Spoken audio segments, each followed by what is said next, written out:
ओम शांति।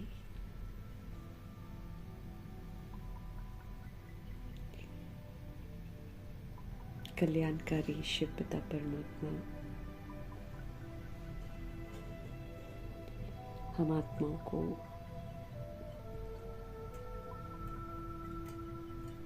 हर बात की समझ देते हैं, इसलिए बेसमझी हम आत्माओं से बिल्कुल एक्सपेक्ट नहीं करते हैं। जब समझ मिली है तो समझ के प्रमाण ही पाठ बजाने की समझ देते हैं। जिम्मेवारी है स्व परिवर्तक बनने की, जिम्मेवारी है प्रकृति परिवर्तक बनने की, जिम्मेवारी है विश्व परिवर्तक बनने की।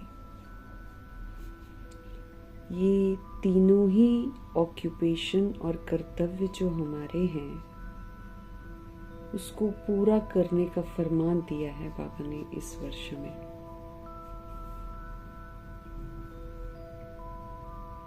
इस विधि से हम सब ड्रामा की नाराजगी, प्रकृति की नाराजगी को दूर कर सकेंगे।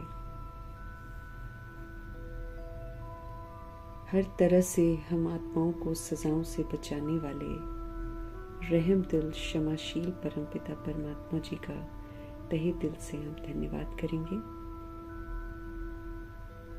श्रीमत पर एक्यूरेसी से चलकर हम आत्माओं के लिए कसौटी बनने वाले व्यक्त ब्रह्मा, अव्यक्त ब्रह्मा, गुप्त बड़ी माँ, big brother, great great grandfather का रोल प्ले करने वाली आत्मा ब्रह्मा जी का तहे दिल से हम धन्यवाद करेंगे।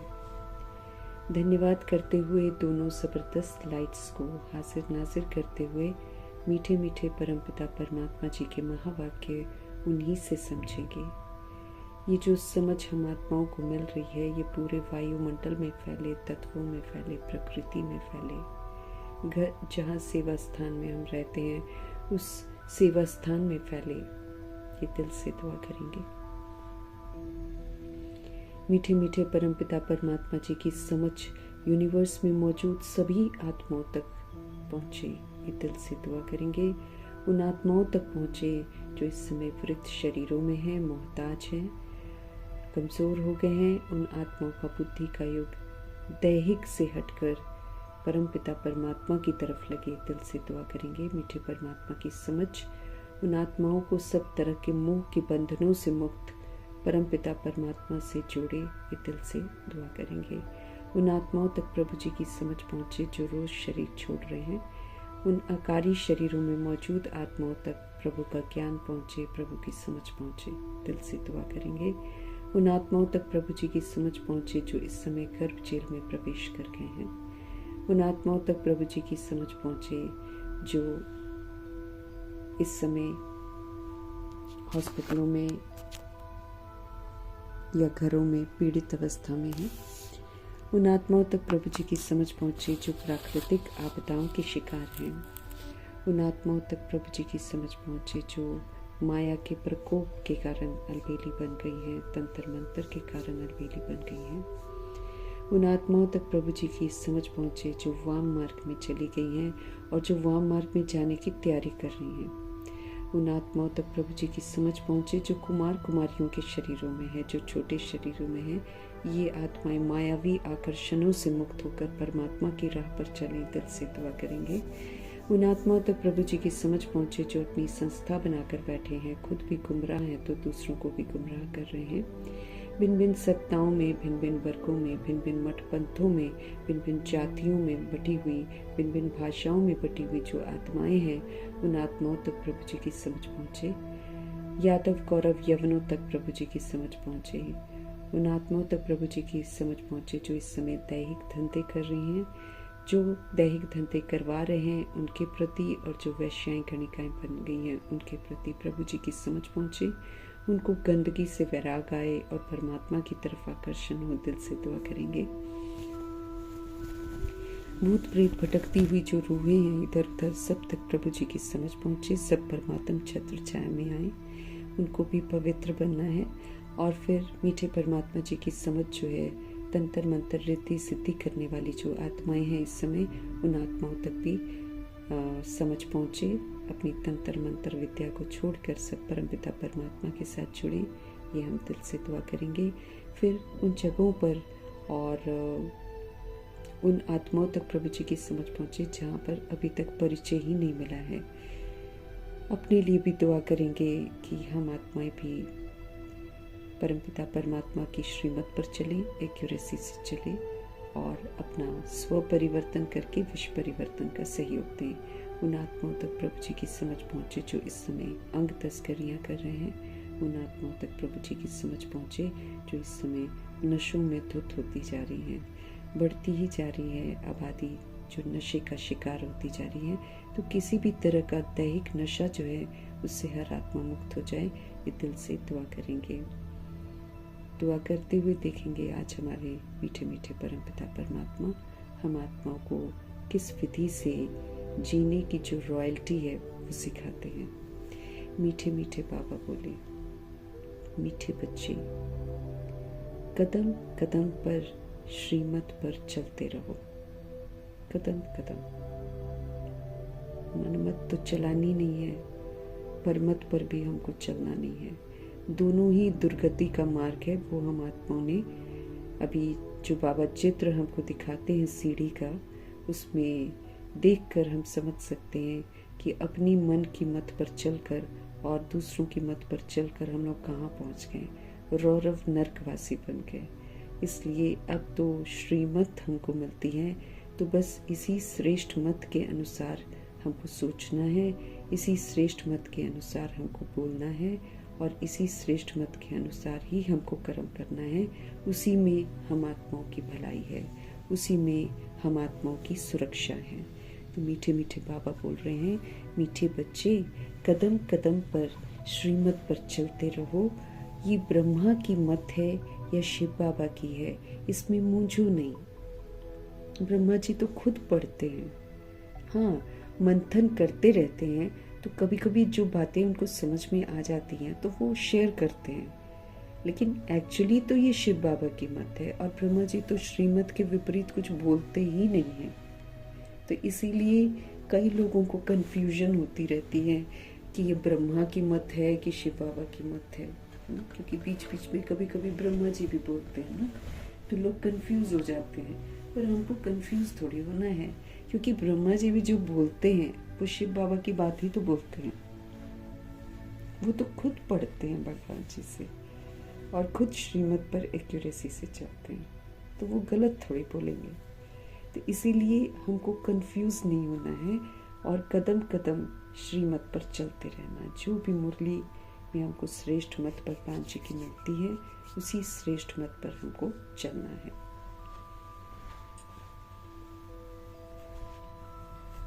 कंफ्यूज होने का तो टाइम ही नहीं है अब, है? और ब्रह्मा जी तो हर चीज़ करके दिखाते हैं। विचार सागर मंथन जरूर करते हैं, हम आत्माओं के लिए करते हैं, सब कुछ सहज करने के लिए करते हैं, तो फिर संशय लाने की तो कोई बात ही नहीं है। प्रश्न है आज की मुरली का, अच्छी ब्रेन वाले बच्चे कौन सी गुह्य बात सहज ही समझ सकते हैं? अच्छी ब्रेन वाले बच्चे कौन सी गुह्य बात जो है वो बड़े आसानी से समझ सकते हैं? उत्तर है मीठे बाबा का, ब्रह्मा बाबा समझा रहे हैं या शिव बाबा ये बात अच्छी ब्रेन वाले सहज समझ सकते हैं। कई तो इसमें ही मूंझ जाते हैं। बाबा कहते हैं, बच्चे बाप दादा दोनों इकट्ठे हैं, तुम मूंझो नहीं, श्रीमत समझकर चलते रहो। ब्रह्मा की मत का रिस्पॉन्सिबल भी शिव बाबा है। अगर वो कुछ भी बताते हैं तो उसका रिस्पॉन्सिबल शिव बाबा है, कुछ भी गलत नहीं होगा। कई लोग कंफ्यूज होते रहते हैं, लेकिन ब्रह्मा जी भी बाबा की बातें ही बताते हैं, तो कंफ्यूज नहीं होना है हमको। बाबा कहते हैं जो अच्छी ब्रेन वाली सोल्स हैं वो गुह्य बात, कौन सा गुह्य बात सहज समझ लेती हैं? ब्रह्मा बाबा समझा रहे हैं या शिव बाबा समझा रहे हैं, ये बात अच्छी ब्रेन वाले एकदम आसानी से समझ जाते हैं। कई तो बाबा कहते इसमें ही मूंझ जाते हैं। बाबा कहते हैं बच्चे, बाप दादा दोनों इकट्ठे हैं, तुम मूंझो नहीं, श्रीमत समझकर चलते रहो। ब्रह्मा की मत का रिस्पॉन्सिबल भी शिव बाबा है।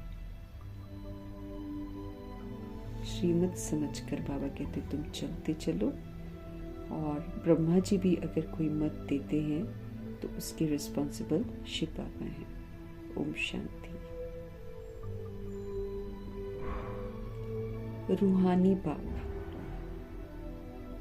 बच्चों को समझा रहे हैं। हम रूहों के पिता, हम रूहों को समझा रहे हैं। तुम समझते हो, हम ब्राह्मण ही रूहानी बाप को पहचानते हैं। तुम समझते हो कि हम ब्राह्मण ही सुप्रीम रूहों के पिता को पहचानते हैं। दुनिया में कोई भी मनुष्य मात्र रूहानी बाप जिनको गॉड फादर व परमपिता परमात्मा कहते हैं उनको जानते नहीं है। दुनिया में कोई भी मनुष्य आत्मा रूहों के पिता रूहानी बाप को, जिनको लोग गॉड फादर कहते हैं, जिनको लोग परमपिता परमात्मा कहते हैं, उनको तो जानते ही नहीं है। जब वो रूहानी बाप आए तभी रूहानी बच्चों को पहचानते। स्वयं भगवान को आना पड़ता है पहचान देने के लिए। तो बाबा कहते ऐसे दुनिया में कोई भी मनुष्य मात्र जो है वो रूहानी बाप को, जिनको गॉड फादर कहते हैं, परमपिता परमात्मा लोग कहते हैं, उनको जानता कोई नहीं है। जब वो रूहानी बाप आए तभी तो रूहानी बच्चों को पहचान देंगे। ये नॉलेज जो है, ये जो नॉलेज है, ये ना सृष्टि के आदि में रहती है और न सृष्टि के अंत में रहती है। ये जो नॉलेज है ये न सृष्टि की शुरुआत में रहती है और न सृष्टि के अंत में रहती है। अभी मिलती है नॉलेज, अभी हमको नॉलेज मिली है। ये है सृष्टि के अंत और आदि का संगम युग। सृष्टि का अंत यानी कि ड्रामा जो है उसका अंत, और फिर जो शुरुआत होने वाली होती है, तो अंत और आदि का ये संगम युग है। बीच में ये संगम युग आता है जिसमें परमपिता परमात्मा जी सृष्टि रूपी ड्रामा में प्रवेश करते हैं। तो ये सृष्टि के अंत और आदि का संगम युग है। इस संगम युग को भी नहीं जानते तो फिर बाप को कैसे जान सकेंगे? संगम युग का ही किसी को पता नहीं है तो परमपिता परमात्मा को भी कहां से जानेंगे?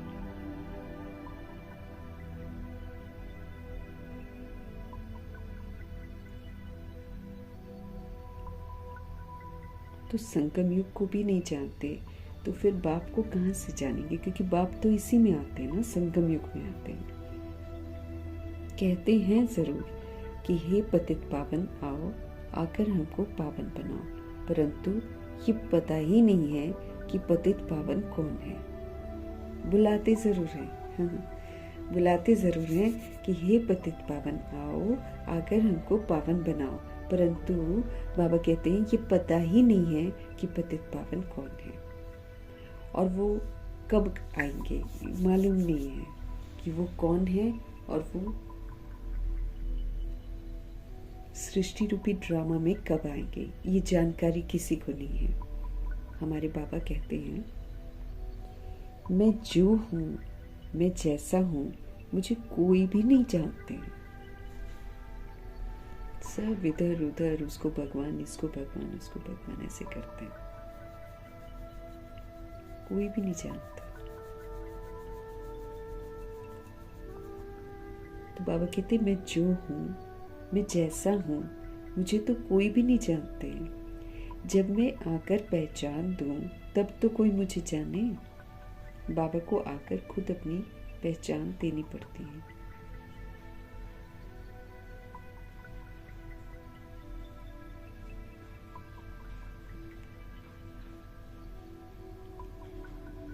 मैं अपना और सृष्टि के आदि मध्य अंत का परिचय संगम युग पर एक ही बार आकर देता हूँ। मैं अपना और फिर सृष्टि के जो आदि मध्य अंत है ना, उसका परिचय संगम युग पर एक ही बार आकर देता हूँ। कल्प के बाद फिर से आता हूँ मैं। तुमको जो समझाता हूँ वो फिर प्रायः लोप हो जाता है। जब हम सब बन जाते हैं वैसे तो फिर ज्ञान नहीं होता है, लेकिन चैतन्य में देवी देवता होते हैं, फिर आधा कल्प जड़ चित्र होते हैं, लेकिन ज्ञान नहीं होता है। ज्ञान प्रायः लोप हो जाता है। सतयुग से लेकर कलयुग अंत तक कोई भी मनुष्य मात्र मुझ परमपिता परमात्मा को नहीं जानते हैं। बाबा क्या कह रहे हैं हमको? सतयुग से लेकर कलयुग अंत तक कोई भी मनुष्य मात्र मुझ परमपिता परमात्मा को नहीं जानते हैं, न ब्रह्मा विष्णु शंकर को जानते हैं। मुझे मनुष्य ही पुकारते हैं, है ना। सतयुग से लेकर कलयुग अंत तक कोई भी मनुष्य मात्र मुझ परमपिता परमात्मा को नहीं जानते हैं, न वो ब्रह्मा विष्णु शंकर को जानते हैं। मुझे मनुष्य ही पुकारते हैं, ब्रह्मा विष्णु शंकर थोड़ी पुकारते हैं।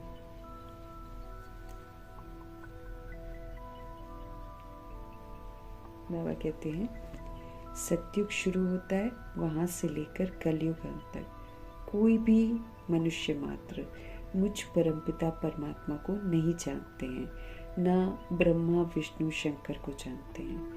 मुझे मनुष्य ही पुकारते हैं, ब्रह्मा विष्णु शंकर थोड़ी पुकारते हैं। मनुष्य दुखी होते हैं तब पुकारते हैं। मनुष्य दुखी होते हैं तब पुकारते हैं। सूक्ष्म वतन की तो बात ही नहीं है। जब मनुष्य दुखी होते हैं तब वो पुकारते हैं। सूक्ष्म वतन की तो बात ही नहीं है। रूहानी बाप आकर अपने रूहानी बच्चों अर्थात रूहों को बैठकर समझाते हैं। मनुष्य जब दुखी होते हैं तब भगवान को पुकारते हैं, लेकिन जानते नहीं है। सूक्ष्म वतन की तो बाबा कहते कोई बात ही नहीं है। रूहानी बाप आकर अपने रूहानी बच्चों अर्थात रूहों को बैठकर समझाते हैं।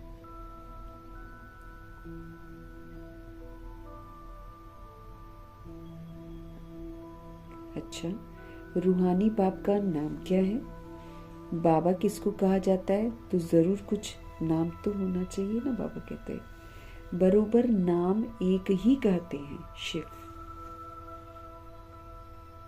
ये नामी ग्रामी है। एक शिव को ही सत्यम शिवम सुंदरम कहते हैं और किसी की महिमा नहीं है।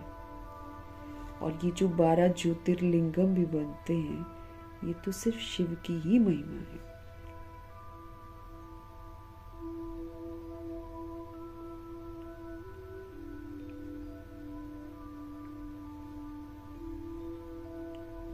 तो बरोबर नाम एक ही गाते हैं, शिव।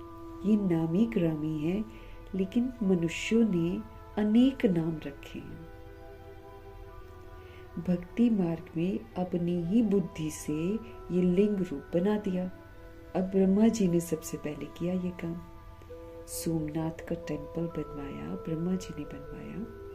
द्वापर युग में राजा ही थे वो। भक्ति मार्ग शुरू था वो। तो अब संस्कार तो जितने ब्रह्मा जी के अंदर हैं अच्छे गहरे, वो तो किसी और के अंदर है नहीं। तो उन्होंने ही सबसे पहले लिंग रूप में शिवलिंग बनाया था, हीरे जवाहरातों वाला। नाम फिर भी शिव ही है। और 12 ज्योतिर्लिंगम जितने भी हैं वो शिव के ही तो है। नाम चाहे अलग अलग रख दिए, लेकिन है वो सारा शिव का यादगार।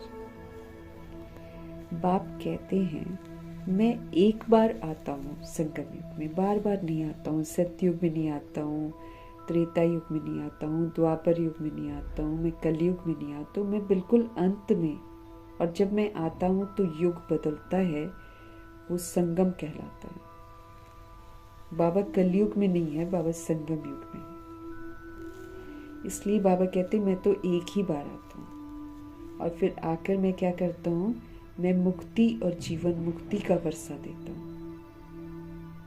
मैं मुक्ति का और जीवन मुक्ति का वर्षा देता हूँ।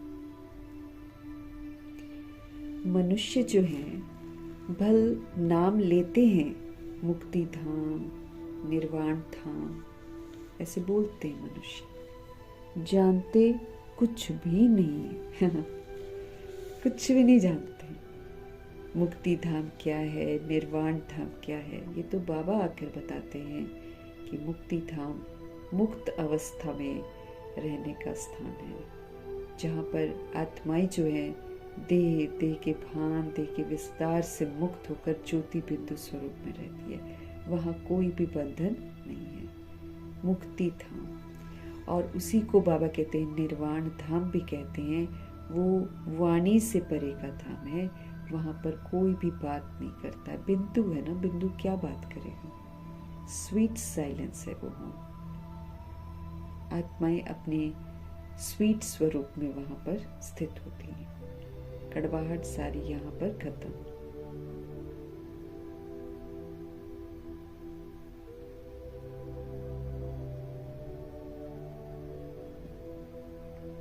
तो मुक्ति धाम, निर्वाण धाम भगवान आकर बताते हैं। दुनिया में यूज करते हैं नाम ये, लेकिन जानते नहीं है।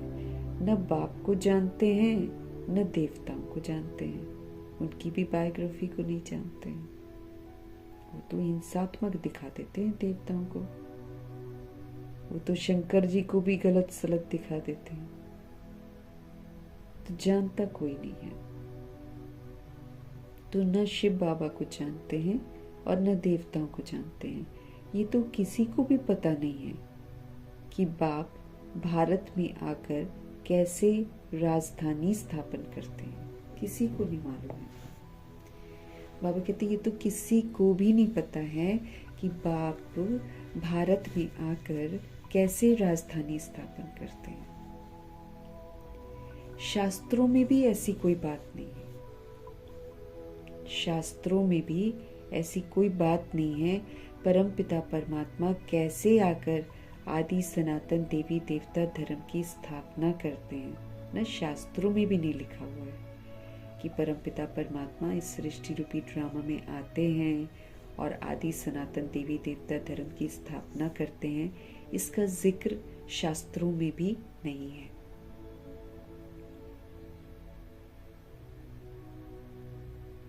ऐसे नहीं, सतयुग में देवताओं को ज्ञान था जो कि गुम हो गया। नहीं, ज्ञान से ही तो वो देवता बनते हैं।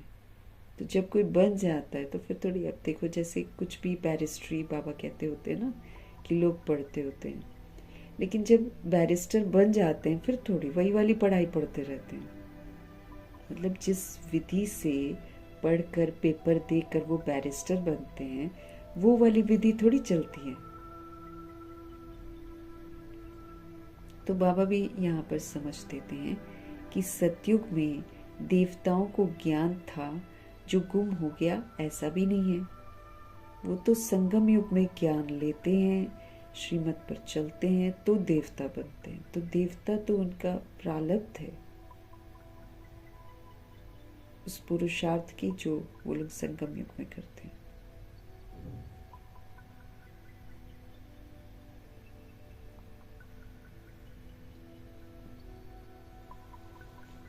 तो शास्त्रों में भी ऐसी कोई बात नहीं है परमपिता परमात्मा कैसे आकर आदि सनातन देवी देवता धर्म की स्थापना करते हैं।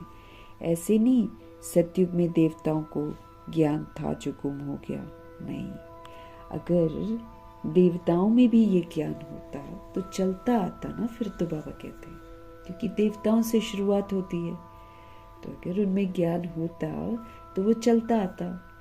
इस्लामी बौद्धि आदि जो भी हैं उन्हों का ज्ञान चलता आता है है ना। द्वापर युग से जो भी इस्लाम धर्म ने किया या बौद्धि ने किया, वो तो आज तक ज्ञान चलता आ रहा है। सब जानते हैं कि ये जो ज्ञान है ना, ये प्रायः लोप हो जाता है। इसकी जो प्रालब्ध है वो दिखाई देती है, लेकिन ज्ञान नहीं रहता है।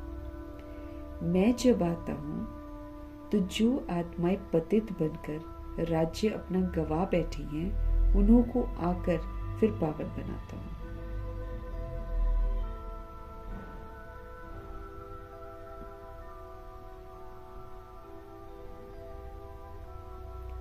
क्या कहते हैं बाबा?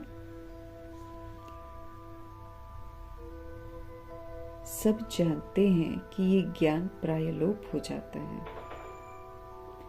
मैं जब आता हूँ तो जो आत्माएं पतित बनकर अपना राज्य गवा बैठी हैं, उन्हों को आकर फिर से पावन बनाता हूँ। कंफ्यूज होती है सोच। इसके बाबा के पास तो तरह तरह के बच्चे होते हैं, तो पुरानों के लिए एक रिवीजन हो जाता है और नए के लिए स्पष्टीकरण हो जाता है। तो बाबा स्पष्ट कर रहे हैं कि वो कब आते हैं, कैसे आते हैं, क्या करते हैं। मैं जब आता हूँ तो जो आत्माएं पतित बनकर अपना राज्य गवा बैठी हैं, उन्हों को आकर फिर से पावन बनाता हूँ। भारत में राज्य था, फिर गवाया कैसे है वो भी किसी को पता नहीं है।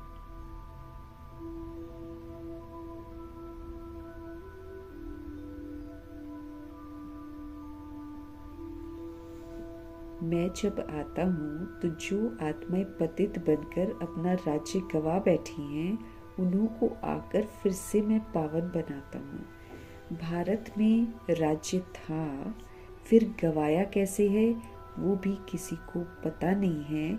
इसलिए बाप कहते हैं बच्चों की कितनी तुच्छ बुद्धि बन गई है। सभी आत्माओं की बुद्धि जो है कभी विशाल थी, समझदार थे, अब बिल्कुल ही तुच्छ हो गई है, लो ग्रेड की हो गई है। अब समझ में कुछ नहीं आता है। मैं बच्चों को ये ज्ञान देकर प्रालब्ध देता हूँ, फिर सभी भूल जाते। कैसे बाप आया, कैसे बच्चों को शिक्षा दी, सब भूल जाते। ये भी ड्रामा में नूत है। ये भूल भुलैया का खेल भी ड्रामा में नूत है।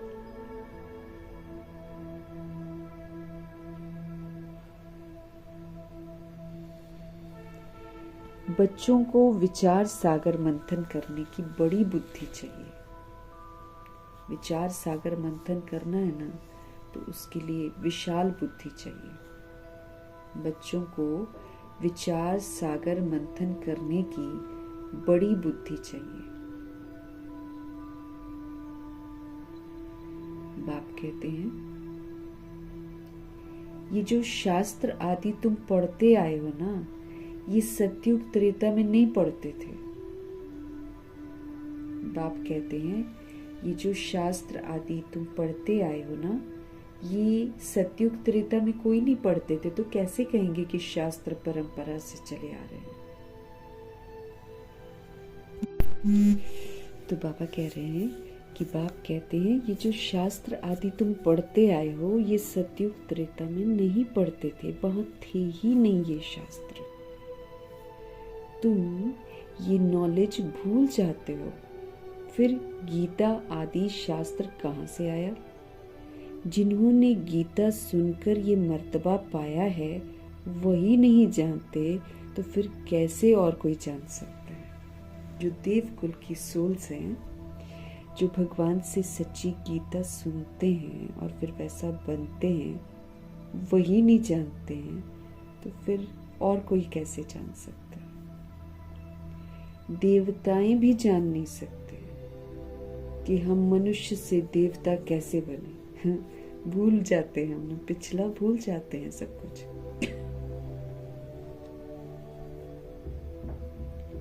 तो देवताएं भी जान नहीं सकते हम मनुष्य से देवता कैसे बने हैं। वो पुरुषार्थ का पाठ बंद हो जाता है। अभी संगम युग में हमको हर बात की समझ है, कलयुग की भी, आने वाले युग की भी। भगवान के बारे भी हम जानते हैं, देवताओं के बारे भी हम जानते हैं, भक्ति मार्ग में कैसे चलता है वो भी जानते हैं, पैगंबर कौन होते हैं वो भी जानते हैं, सब कुछ अभी हम जानते हैं। लेकिन जब सतयुग की शुरुआत होती है तो प्रभु जी बोलते हैं कि पुरुषार्थ का पाठ ही बंद हो गया ना, तो तुम्हारी प्रारब्ध शुरू हो गई है। वहां ये नॉलेज फिर कैसे हो सकती है? जब प्रारब्ध है तो नॉलेज की तो जरूरत ही नहीं है ना, नॉलेज से ही तो हमने प्रारब्ध बनाई है। तो शिव बाबा समझाते हैं कि ये वाली जो नॉलेज है ना, तुमको फिर से मिल रही है। भूल गए थे, भूलते भूलते भूलते भूलते 2500 वर्ष की राजधानी में तो गिफ्ट था, उसको तो एंजॉय कर लिया। अब उसके बाद तो विस्मृति का पाठ शुरू हो गया। फिर विस्मृत होते होते होते होते सारी समझ खत्म, सब कुछ खत्म। तो बाबा वही नॉलेज जो उन्होंने कल पहले हमको दी थी, वही नॉलेज हमारे शिव पिता परमात्मा हम आत्माओं को फिर से देने आए हैं। कल पहले में से तुमको राजयोग सिखलाए प्रारब्ध दी जाती है। बाबा हमको राजयोग सिखाते हैं। पहले राजा बनो, किसके? अपने स्वराज्य अधिकारी बनो। तो जब आत्मा राजा बनती है तब उसका कनेक्शन परमात्मा से जुड़ता है, उसके बिना जुड़ता ही नहीं है। फिर राजा बनकर पाठ बजाना है ना। जैसे बाबा हमको समझा रहे हैं आजकल कि नाजुक परिस्थितियां भी आएंगी और नाजुक समय भी आएगा, है ना। समस्याएं भी बहुत सारी आएंगी, लेकिन इस जीवन में रहते हुए हमको मुक्त अवस्था में रहकर जीवन मुक्ति के संस्कार बनाने हैं और मुक्ति के संस्कार बनाने हैं। हमको करना है ऐसा, बाबा कहते हैं। ये नवीनता बाबा देखना चाहते हैं हम आत्माओं में। मुख का मौन और मन का मौन रखकर ऐसे राजयोगी बनकर हमको अपनी प्रारब्ध बनानी है। हम जूझते रहेंगे, प्रश्न करते रहेंगे, कुड़ते रहेंगे, तो फिर तो हम दुर्गति में चले जा रहे हैं ना। तो बाबा कहते हैं उसको छोड़ दो, जो कुछ है प्रभाव मुक्त रहो। जो प्रभाव मुक्त है वही तो सारी प्राप्तियां करते हैं, क्योंकि वो अपना, जैसे मम्मा पापा अपना एकदम पुरुषार्थ में लगे रहे। कोई भी डायरेक्शन, कोई भी शिक्षा तब देती थी मम्मा जब वो कचहरी में बैठती थी या फिर क्लास में वो लोग मुरली पढ़ते थे। उसके बाद किसी को कुछ नहीं बोलती थी, अपनी सीधी मंजिल पर जा रही थी एकदम। कोई उठ रहा है, कोई नहीं उठ रहा है, कोई कुछ कर रहा है, कोई नहीं कर रहा है, कहीं भी नहीं ध्यान देती थी। अपने पुरुषार्थ पर पूरा अटेंशन था उनका। तो तुमको राजयोग सिखलाकर प्रारब्ध दी जाती है। फिर वहां तो दुर्गति है नहीं। सतयुग त्रेता युग में तो दुर्गति नहीं है, तो ज्ञान की बात भी नहीं उठ सकती। दुर्गति में चाहिए ज्ञान। जब हम घोर अंधियारे में चले जाते हैं, समझ का अंधियारा जब हो जाता है, जब हम बिल्कुल गिर जाते हैं, दुर्गति में चले जाते हैं, तब तो ज्ञान की जरूरत है। अब वो तो सदगति है, तो वहां ज्ञान की तो जरूरत ही नहीं है। सतयुग में ज्ञान है ही सदगति पाने के लिए, और सतयुग सदगति है। वो तो सदगति की प्रारब्ध है ना। तो संगम युग में जब बाबा आते हैं तब हम दुर्गति में चली गई आत्माओं को अडॉप्ट करते हैं और फिर सदगति में चलने की राह दिखाते हैं। तो बाबा कहते सतयुग में दुर्गति है नहीं, ज्ञान की वहां जरूरत ही नहीं है। ज्ञान किस लिए होता है? ज्ञान सदगति पाने के लिए होता है। और वो सदगति देने वाला कौन है? एक शिव बाबा। एक शिव बाबा सदगति देने वाला है। और दुर्गति का अक्षर यहां से निकलता है। जब हम भगवान जी के बोलते हैं और जब हम श्रीमत पर चलते हैं तो दुर्गति का अक्षर, बाबा कहते हैं कि यहाँ जब संगम युग में बाबा आते हैं तो यहाँ पर कलयुग में दुर्गति हो जाती है ना, तो दुर्गति वाली आत्माओं को बाबा अडॉप्ट करते हैं और फिर सदगति का रास्ता बताते हैं। तो वो देने वाला तो सिर्फ एक बाप है। सदगति जो देता है, ज्ञान जो देता है, वो एक बाप ही है। अब बाबा उसके बाद बोलते हैं कि ये जो सदगति है और दुर्गति है, ये जो अक्षर है ना, यहाँ से निकलता है। संगम युग में जब बाबा आते हैं ना, तब समझ देते हैं कि दुर्गति क्या होती है और सदगति क्या होती है, वरना हम थोड़ी समझ रहे थे कि हम दुर्गति में हैं। हम भी तो वही लाइफ लीड कर रहे थे जो आज दुनिया लीड कर रही है, लेकिन हम लोग कहीं भी नहीं समझ रहे थे कि हम दुर्गति में हैं। ये तो भगवान रियलाइज करवाते हैं कि दुर्गति क्या होती है और सदगति क्या होती है। सदगति को भारतवासी ही पाते हैं। भारतवासी वो जो भारत को स्वर्ग बनाने में मदद देते हैं, सिर्फ वही भारतवासी कहलाते हैं और सिर्फ उन्हीं को फिर सदगति मिलती है। ये भी समझना कि जो भारत को स्वर्ग बनाने में मदद देते हैं वही सोल्स भारतवासी कहलाती हैं और उन्हीं को सदगति मिलती है। समझते हैं हेवनली गॉड फादर ने हेवन रचा था, लेकिन कब रचा कुछ भी पता नहीं है। हेवनली गॉड फादर वाली प्रेयर बोलते हैं, लेकिन कब रचा नहीं मालूम, कुछ भी पता नहीं है। शास्त्रों में लाखों वर्ष लिख दिया है। बाप कहते हैं बच्चों, तुमको फिर से नॉलेज देता हूं मैं। कल पहले भी दी थी, प्रारब्ध भी बनाई थी हमने, फिर प्रारब्ध खत्म, फिर बेसमझ बने, फिर बाबा ने आकर हमको समझ दी थी। अभी वही नॉलेज फिर से हम आत्माओं को दे रहे हैं।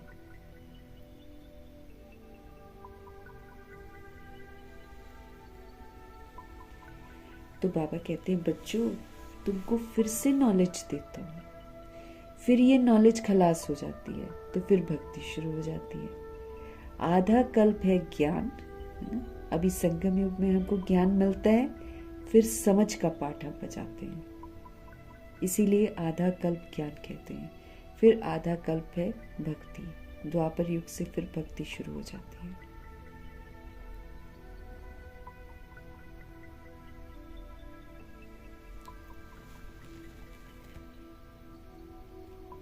आधा कल्प है ज्ञान, आधा कल्प है भक्ति, ये भी कोई नहीं जानते हैं। सत्युग की आयु जो है ना, वही लाखों वर्ष देती है। सत्युग की आयु ही लाखों वर्ष देती है, तो मालूम कैसे पड़े फिर?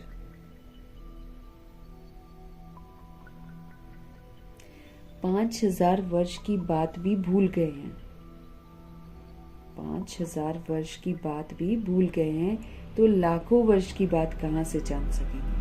कुछ भी समझते नहीं हैं। बाप कितना सहज सब कुछ समझाते हैं।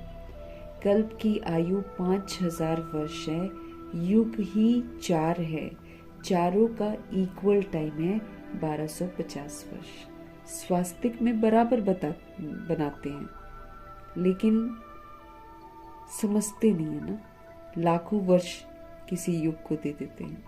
अभी जैसे कलयुग का दौर है, भगवान कहते हैं कि कलयुग खत्म होने वाला है, और शास्त्र वाले कहते हैं अभी तो 40,000 और चलेगा।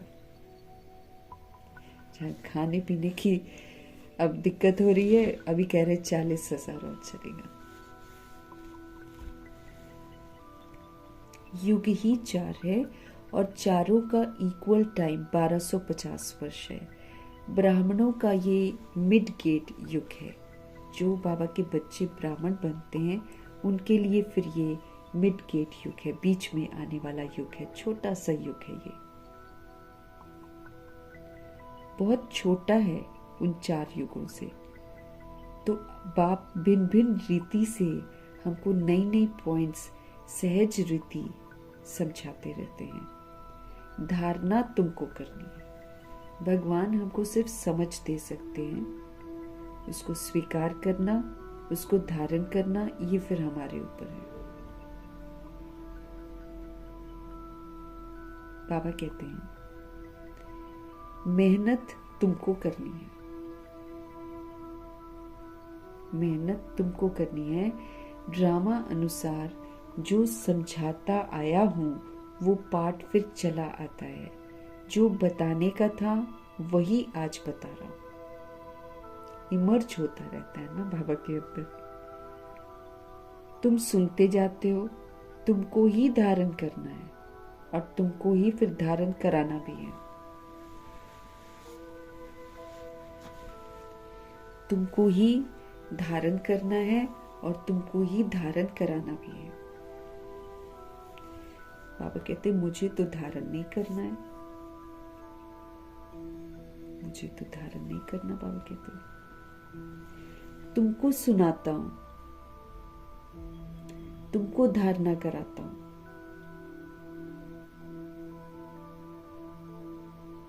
तुमको सुनाता हूं और तुमको धारणा कराता हूं। हमारी आत्मा में पाठ है पतितों को पावन बनाने का। बाबा कहते हैं हमारी आत्मा में जो पाठ मूंदा हुआ है ना, वो पतितों को पावन बनाने का पाठ है। जो कल पहले मैंने समझाया था वही निकलता रहता है। मैं पहले से जानता नहीं था कि क्या सुनूंगा। बाबा कहते हैं जो रिकॉर्डेड है ना वो इमर्ज होता जा रहा है और वही निकलता रहता है, वही समझाता रहता हूँ। मैं पहले से जानता नहीं था कि क्या सुनाऊंगा। भल इनकी सोल विचार सागर मंथन करती है, किनकी? ब्रह्मा जी की। भल इनकी सोल विचार सागर मंथन करती हो। ये विचार सागर मंथन कर सुनाते हैं या बाबा सुनाते हैं, ये बड़ी गुह्य बातें हैं।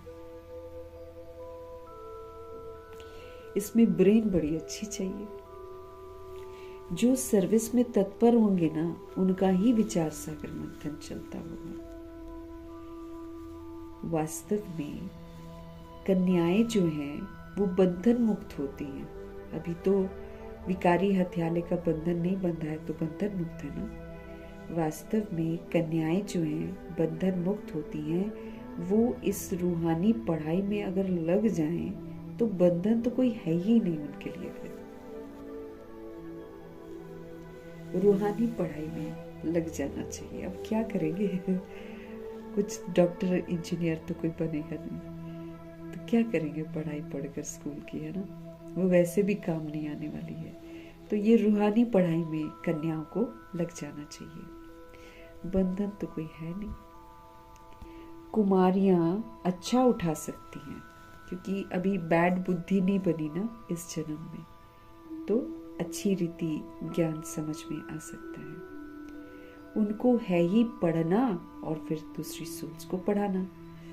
उनको कमाई करने की दरकार ही नहीं है। बताओ ना, सच्ची बाबा बोलते हैं कि जो मुझे साजन बना लेती है कन्या, है ना, उसको एक तो एकदम वफादार साजन मिलता है।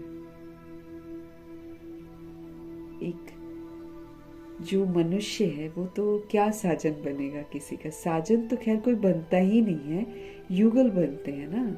उसमें भी देखो कितने लड़ाई झगड़े तू मैं होती ही रहती है, एक्सपेक्टेशंस रहती है, फिर वो विकारी भी बनाता है। ये तो कन्या अगर शिव से शादी कर ले तो शिव कितना सुंदर साजन मिल जाता है। और दहेज में भगवान सेंटर दे देते हैं, या तो मधुबन में रख लेते हैं, सेंटर दहेज में मिल जाता है। कुछ करने की जरूरत, धक्के क्यों खाने हैं बाहर इतने? वो समाज जहाँ पर लड़कियाँ काम करती हैं आजकल, कभी भी आते जाते सफर में जब भी हम आते जाते हैं, हम यही सुनते, सब रो रही होती हैं। किसी को सैलरी नहीं मिली, किसी को कम मिली, किसी से ज्यादा काम करवाया गया, किसी का लड़ाई झगड़ा हो गया। यही वार्तालाप सबके चलते हैं। सब लगे हुए होते हैं और सब निराश, सब शिकवे शिकायतों से भरपूर, और सुबह से लेकर रात तक आती जाती हैं, 10,000 कमाती हैं। यहाँ पद्मों की कमाई, कोई धक्का नहीं खिलवाते भगवान, कहीं जाकर बाहर मैला नहीं करवाते भगवान। ऐसा साजन है, इतना सुरक्षित रखते हैं, तो क्या करना है दुनियावी पढ़ाई पढ़कर। उनको तो बाबा कहते, कन्याओं को तो कमाई करने की दरकार ही नहीं है। कुमारी अगर अच्छी रीति से ये नॉलेज समझ जाए ना, तो सबसे अच्छी है। सेंसिबल होगी तो बस इस रूहानी कमाई में लग जाएगी।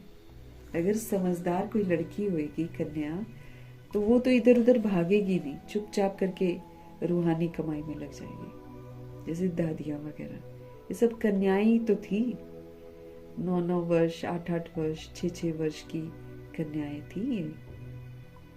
अब इन्होंने अगर दुनियावी पढ़ाई नहीं पढ़ी, तो क्या इनको रोटी दाल सब्जी घर नहीं मिला? जहां भी जाते इनके लिए सेंटर है।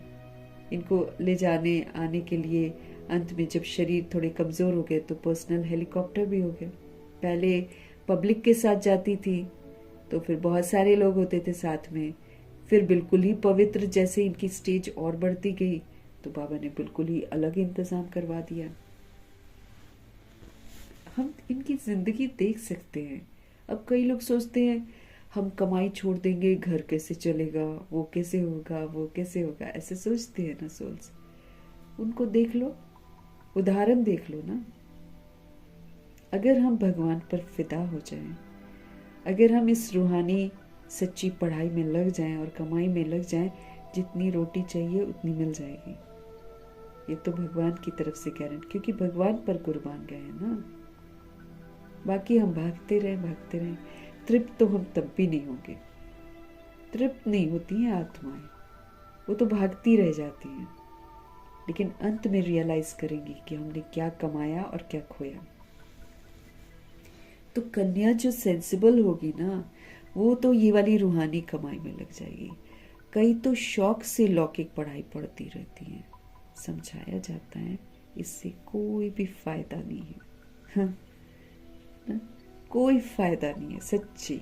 अभी देखो, बहुत सारे बच्चे हैं हमारे जान पहचान में भी हैं, पहले कॉलेज भी पढ़ा, ठीक है, और कॉलेज पढ़कर फिर कोर्सेज भी अलग से करे, उसमें भी लाखों रुपया लगाया, अभी कुछ नहीं मिल रहा है।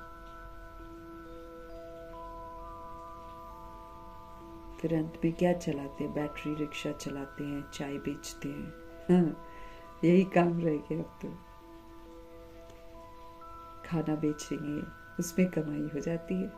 बाकी अगर हम सोच रहे हैं कि ऑफिसेस में जॉब्स मिलेंगी, तो दिखा तो रहे हैं कि सीट है खाली काउंटेबल कितनी कम, और खड़ा है लाख बंदा उसके लिए। उसमें भी किसको मिलेगी? जो सत्ता की पार्टी के होंगे, जान पहचान के लोग होंगे, जिनकी अप्रोच होगी, जो रिश्वत दे देंगे सत्ता को। हम उस दौर में पहुंच गए, तो कोई फायदा है पढ़ने का? क्या फायदा है? कुछ ना मिलेगा।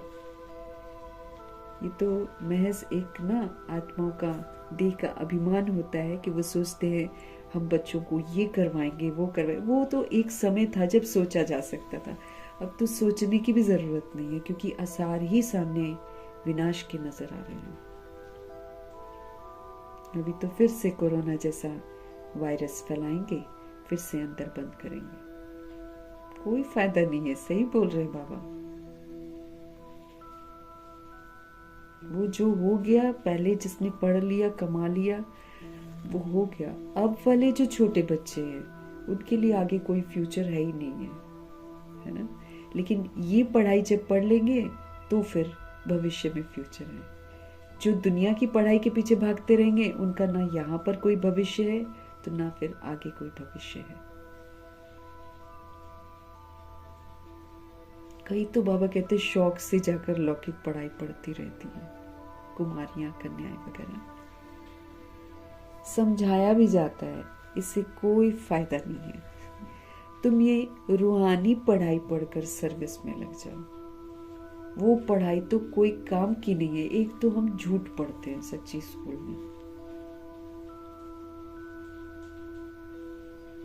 मैथ्स में इतना कुछ इंसान पढ़ता है, जिंदगी प्रैक्टिकल में उसका कहीं भी उपयोग नहीं है। कोई भी चीज मेजॉरिटी जो हम पढ़ते हैं, हम हिस्ट्री ज्योग्राफी जो पढ़ते हैं, बीती हुई हिस्ट्री पढ़ते हैं, उसको पढ़कर क्या मिलता है हमको? और वो भी काल्पनिक है। किसने देखा है, कौन बता सकता है? जब हम पिछले जन्म का भूल ही जाते हैं तो हमको कौन सत्य बताएगा? 2000 वर्ष का पहले का इतिहास या 1000 वर्ष या 500 वर्ष पहले का इतिहास कौन हमको सच बता सकता है जब हम पुनर्जन्म में आते हैं तो? और पुनर्जन्म में जब हम आते हैं हम पिछला तो भूल जाते हैं। इसीलिए आज के समय में जो हिंसात्मक आत्माएं बन गई है ना, वो जानबूझ के हिंसात्मक कहानियां लिखकर हिंसा फैलाती हैं।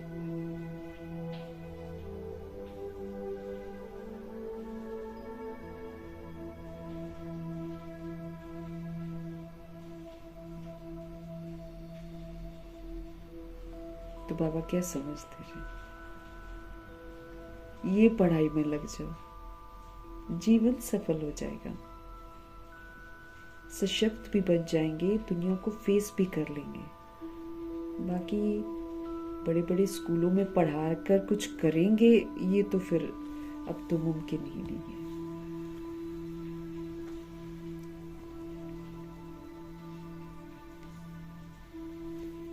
तुम ये रूहानी पढ़ाई पढ़कर सर्विस में लग जाओ, वो पढ़ाई तो कोई काम की नहीं है। पढ़कर चले जाते हैं गृहस्थ व्यवहार में। क्या नियम है यहाँ सृष्टि का? पढ़ लो, बड़े हो जाओ, जॉब कर लो या नहीं भी करो, भिखारी हथियाला बांधो, गृहस्थ में घुस जाओ। यही करते हैं ना लोग।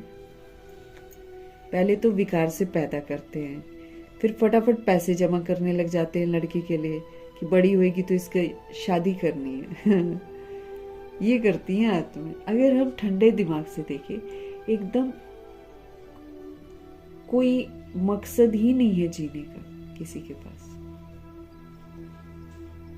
बस बच्चे कर लिए, उनको पढ़ा लिया, बड़ा कर लिया, शादी कर दी, फिर उनके बच्चे हो गए, फिर लेन देन कर दिया, फिर बूढ़े हो गए, फिर मर गए। कुछ है ही नहीं। कोई कुछ बनाकर ही इंसान नहीं चाहता अपने आप को। आत्मा सोल जो है ना, जो पाठ बजा रही है, वो अपने लिए तो कुछ भी नहीं करती है। बस गृहस्थ के पीछे भागते भागते भागते जिंदगी गवा देती है, फिर अकेली रह जाती है। जब शरीर छोड़ती है तो देखती है उसका तो कोई भी साथी नहीं है। जिसके लिए वो मरती थी, मिटती थी, कोई भी साथी नहीं है उसका। बाबा कहते हैं दुनिया वाली पढ़ाई तो कोई काम की नहीं है। पढ़कर चले जाते हैं गृहस्थ व्यवहार में, गृहस्थी माताएं बन जाते हैं। फिर कन्याएं क्या बन जाती है? शादी हो जाएगी और फिर गृहस्थ में चली जाएगी, दुर्गति में चली जाएगी।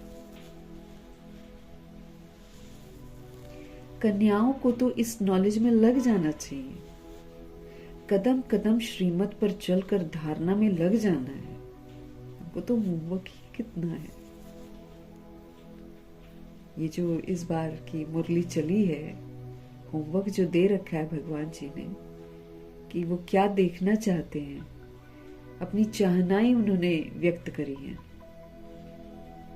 तो हमको पुराना स्वभाव संस्कार से जो मुक्त होना है, अपने अंदर की जो कड़वाहट खत्म करनी है, वो कितना बड़ा पुरुषार्थ है। पुराने स्वभाव संस्कार का अंश मात्र भी नहीं होना चाहिए।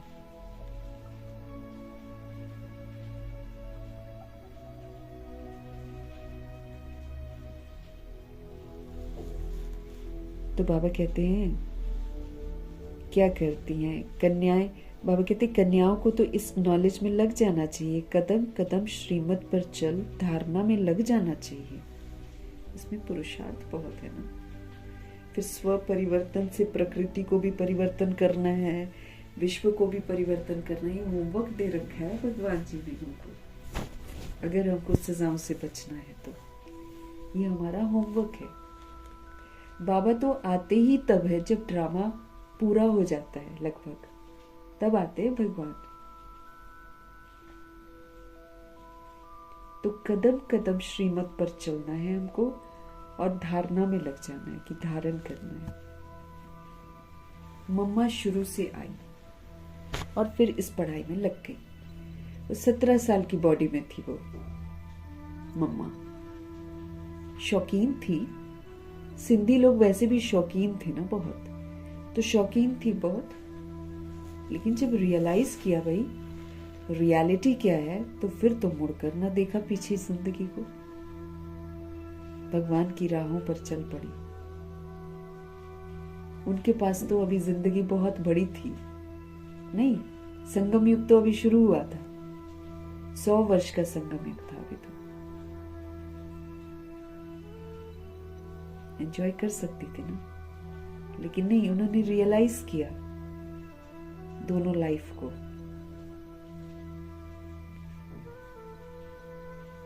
तो मम्मा शुरू से आई और फिर इस पढ़ाई में लग गई।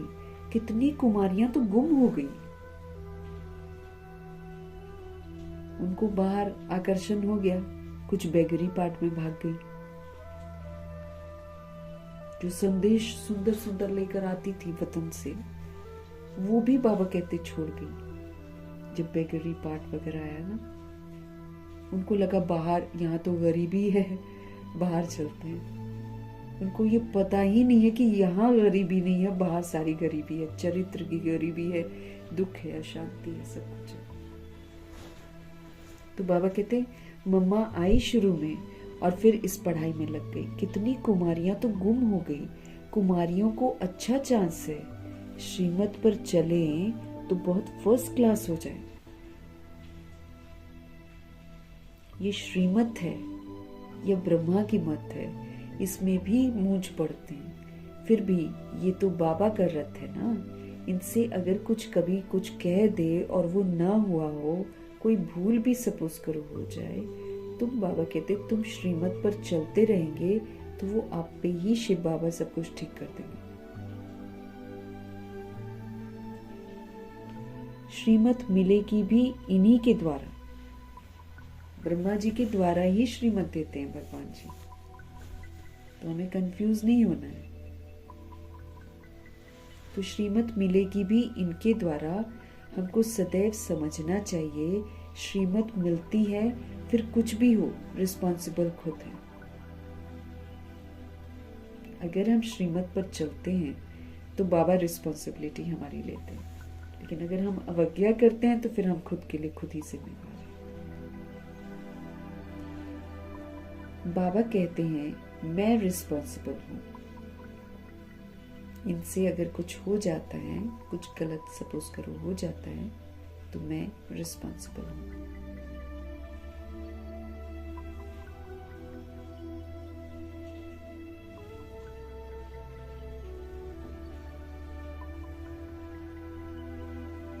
इनसे कुछ हो जाता है, बाबा कहते हैं मैं रिस्पॉन्सिबल हूँ। ड्रामा में ये राज जो है ना लूंधा हुआ है, इनको भी सुधार सकते हैं। फिर भी बाप है ना, बाप दादा दोनों इकट्ठे हैं, तो फिर लोग मूंझ पड़ते हैं। पता नहीं शिव बाबा कहते हैं कि ब्रह्मा कहते हैं। अगर समझे शिव बाबा ही मत देते हैं तो कभी भी कोई हिले नहीं। शिव बाबा जो समझाते हैं सो राइट ही है। तुम कहते हो बाबा आप ही हमारे बाप हो, टीचर हो, गुरु हो। तो फिर बाबा कहते श्रीमत पर चलना चाहिए ना।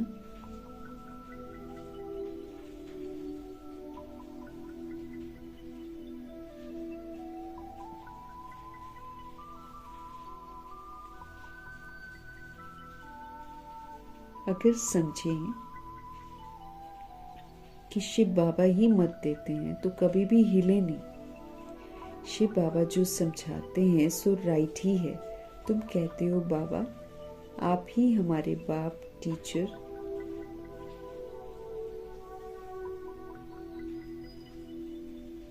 तुम कहते हो बाबा आप ही हमारे फादर भी हो, टीचर भी हो, गुरु भी हो, तो श्रीमत पर फिर चलना चाहिए ना। बाबा कहते हैं जो कहे उस पर चलो। बाबा जो कहते हैं बाबा कहते हैं उस पर चलो। हमेशा समझो कि शिव बाबा कहते हैं वो है कल्याणकारी, इनकी रिस्पॉन्सिबिलिटी भी उन्हीं पर है, ब्रह्मा जी की। उनका रथ है ना। बाबा कहते मूंझते क्यों हो कि पता नहीं ये ब्रह्मा की राय है कि शिव बाबा की राय है।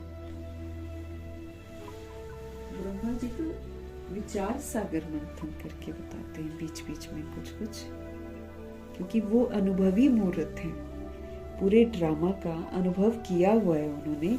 इसलिए कभी कोई चीज बाबा बताते हैं तो उसमें कभी कभी ब्रह्मा जी वो राज को स्पष्ट करते हैं जो उन्होंने अनुभव किया है, तो उनको कंफ्यूज थोड़ी हो ना। पूरी की पूरी मुरली ब्रह्मा जी थोड़ी सुना रहे हैं।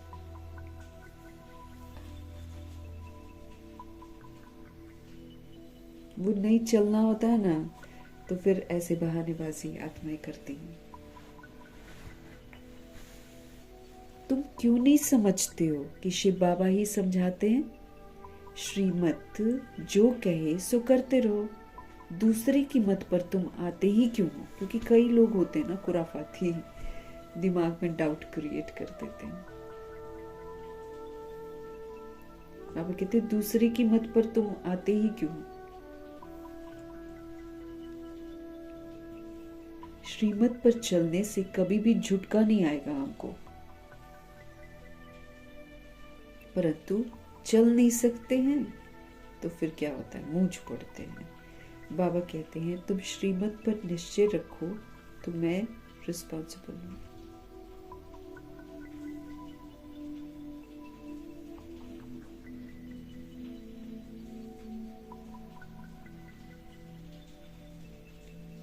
श्रीमत जो कहे सो करते रहो, दूसरों की मत पर तुम आते ही क्यों?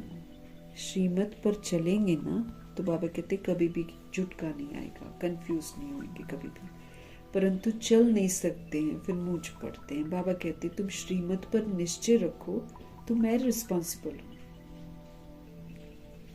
तुम निश्चय ही नहीं रखते हो तो फिर मैं भी रिस्पॉन्सिबल नहीं।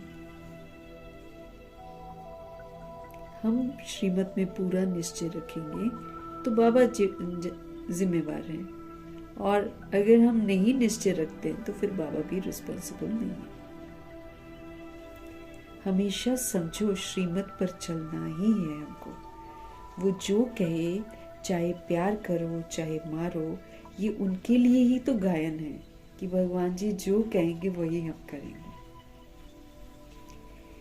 इसमें बाबा मारते थोड़ी हैं, वो गीत बना देते हैं या दोहे बना देते हैं, लेकिन इसमें लात आदि मारने की तो बात नहीं है। बाबा मारते थोड़ी हैं, लेकिन एक कहने का मतलब है कि चाहे आप प्यार करो चाहे आप मारो, हम आपका दर नहीं छोड़ेंगे।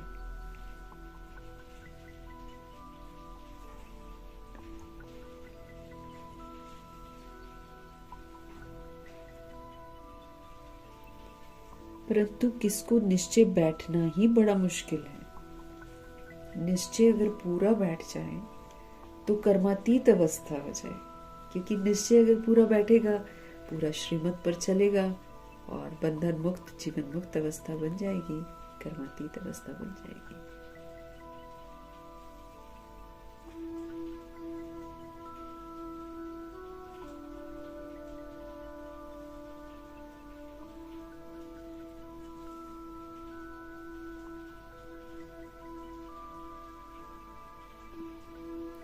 तो इस पे लात आदि मारने की तो बात ही नहीं है, परंतु किसको निश्चय बैठना ही बड़ा मुश्किल है।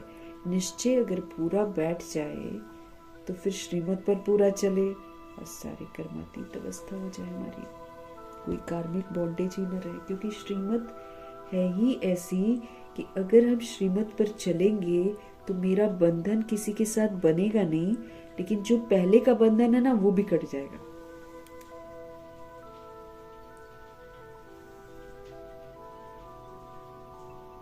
जैसे श्रीमत अब हमको क्या कह रही है, इस अव्यक्त मास में मुख का मौन और मन का मौन रखो,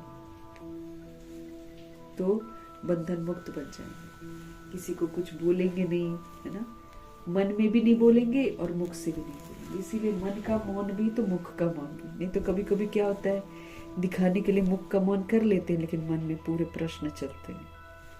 लेकिन भगवान कहते हैं कि ये मन में जो चलता है ना, इससे भी हम बंधन में बंध जाते हैं।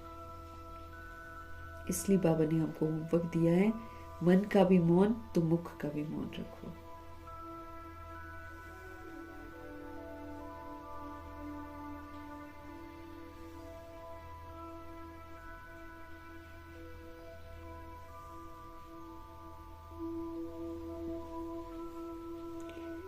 तो हमेशा आप समझो कि हमको श्रीमत पर तो चलना ही है। तो हम अगर निश्चय रखकर श्रीमत पर चलते हैं पूरा, तो फिर कर्मातीत अवस्था हो जाती है। लेकिन वो अवस्था आने में भी तो टाइम चाहिए ना, तुरंत तो नहीं होता ना। वो होगा बाबा कहते अंत में। इसमें निश्चय बड़ा अडोल चाहिए। अब निश्चय रखते हुए, अचल अडोल रहते हुए बहुत समय तक मुझे सबूत भी तो देना है।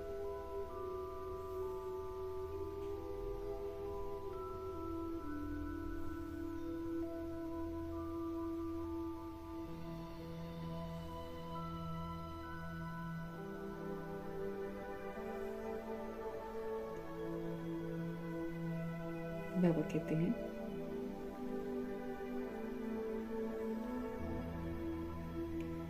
कर्मातीत अवस्था जो है वो होगी हमारी अंत में, लेकिन इसमें निश्चय बड़ा अडोल चाहिए। रोज पेपर भी तो होंगे ना मेरे, परिस्थितियां भी आएंगी, ऑपोजिशन भी होगा, समस्याएं भी आएंगी, नाजुक स्थितियां भी आएंगी, लेकिन सब में मेरे को अचल अडोल रहना है।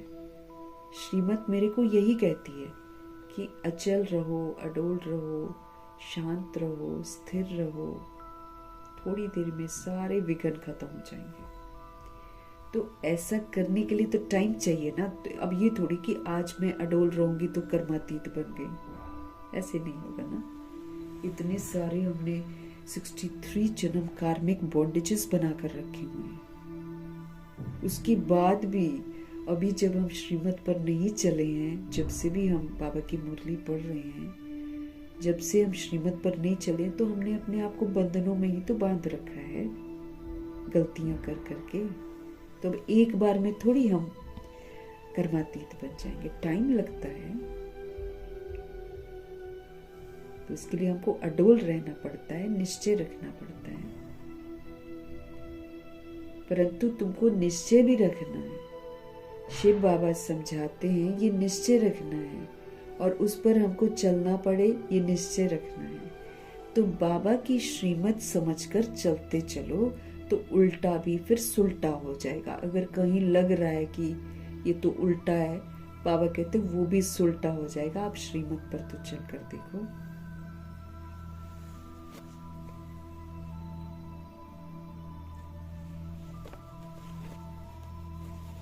निश्चय की भी तो परीक्षा होती है ना, निश्चय की परीक्षा भी होती है। बाबा कहते हैं इसमें निश्चय बड़ा अडोल चाहिए। शिव बाबा से तो कभी कोई भूल हो नहीं सकती, ठीक। बाबा कहते इनसे हो सकती है, क्योंकि ब्रह्मा जी साकार में तो पुरुषार्थी है ना।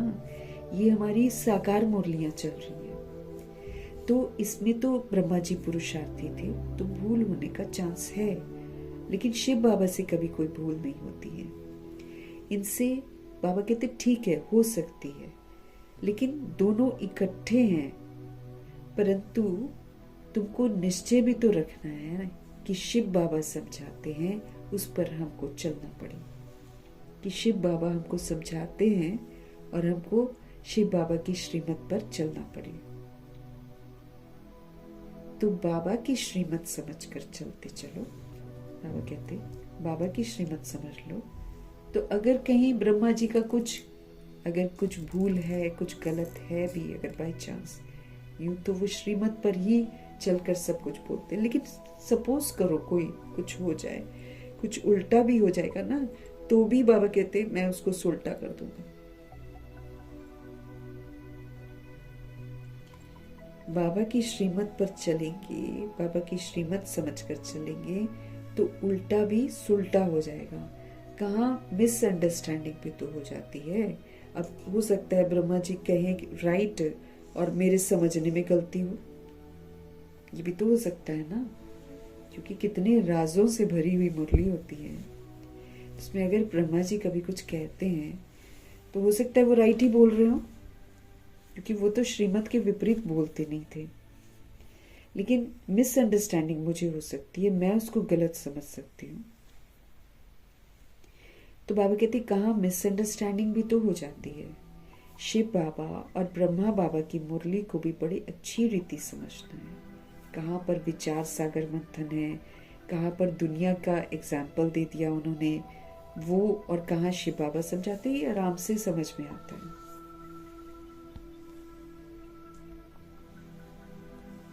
तो शिव बाबा और ब्रह्मा बाबा की मुरली को भी बड़ा अच्छी रीति समझना है। बाबा ने कहा या इसने कहा, ऐसे नहीं कि ब्रह्मा बोलते ही नहीं है, परंतु बाबा ने समझाया है।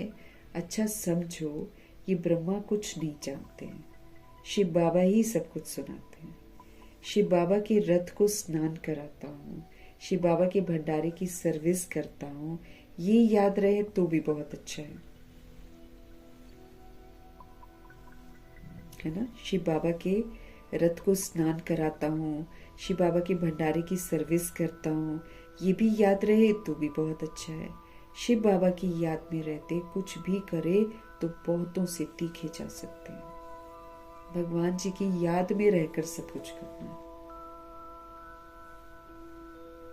स्नान करते हैं, खाते हैं, पीते हैं, बाबा की यादों में करना है। तो फिर शिव बाबा की याद में रहते कुछ भी करेंगे तो बहुतों से तीखे जा सकते हैं। मुख्य बात ही है शिव बाबा की याद की, अल्फ और बे की, बाकी तो डिटेल है। अल्फ माना शिव बाबा और बे माना बादशाही। बाप जो समझाते हैं उस पर हमको अटेंशन देना है। शिव बाबा जो भी हमको समझाते हैं उस पर हमको अटेंशन देना है। बाप ही पतित पावन ज्ञान का सागर है ना, वही पतित शूद्रों को आकर ब्राह्मण बनाते हैं, ब्राह्मणों को ही फिर पावन बनाते हैं, शूद्रों को पावन नहीं बनाते हैं। ये सब बातें कोई भागवत आदि में नहीं लिखी हुई है, थोड़े थोड़े अक्षर हैं। मनुष्यों को तो ये भी पता नहीं है कि राधे कृष्ण ही लक्ष्मी नारायण हैं। मूंझ जाते हैं, देवताएं तो है ही सूर्यवंशी चंद्रवंशी। लक्ष्मी नारायण की डिनेस्टी, फिर सीताराम की डिनेस्टी। अब जैसे लक्ष्मी नारायण की डिनेस्टी 8 गद्दियां चलती हैं और राम सीता की फिर 12 गद्दियां चलती हैं। तो बाबा कहते हैं लक्ष्मी नारायण की डिनेस्टी और सीताराम की डिनेस्टी। बाप कहते हैं भारतवासी स्वीट चिल्ड्रन, याद करो लाखों वर्ष की तो बात है नहीं, कल की ही बात समझो। तुमको मैंने राज्य दिया था, इतना अकीचार यानी कि अथाह धन दौलत दिया था। बाप ने सारे विश्व का तुमको मालिक बनाया था और कोई खंड था ही नहीं, फिर तुमको क्या हुआ? विद्वान, आचार्य, पंडित कोई भी इन बातों को नहीं जानते। बाप ही कहते हैं अरे भारतवासियों, तुमको राज्य भाग्य दिया था ना। तुम भी कहेंगे शिव बाबा कहते हैं इतना तुमको धन दिया, फिर तुमने उसको कहाँ गवा दिया? बाप का वर्षा कितना जबरदस्त है। बाप ही पूछते हैं ना, वह बाप चला जाता है तो मित्र संबंधी पूछते हैं। बाप ने तुमको इतने पैसे दिए, सब कहाँ गवाए? ये तो बेहद का बाप है।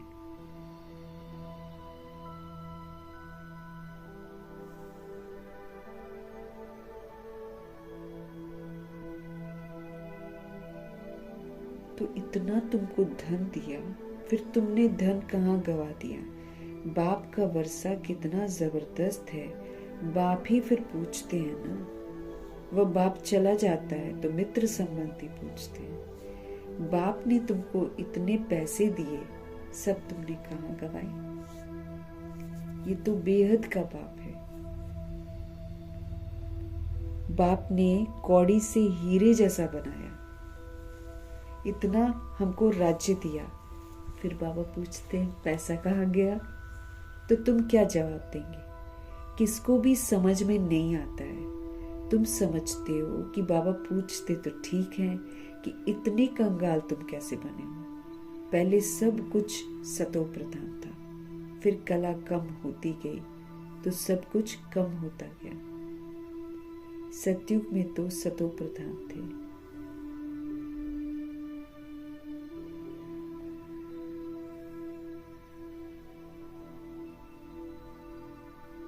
तो पहले सब कुछ सतो प्रधान था, फिर कला कम होती गई तो सब कुछ कम होता गया। जब आत्मा की कला, आत्मा की विशेषता कम होती गई तो फिर सब कुछ कम होता गया,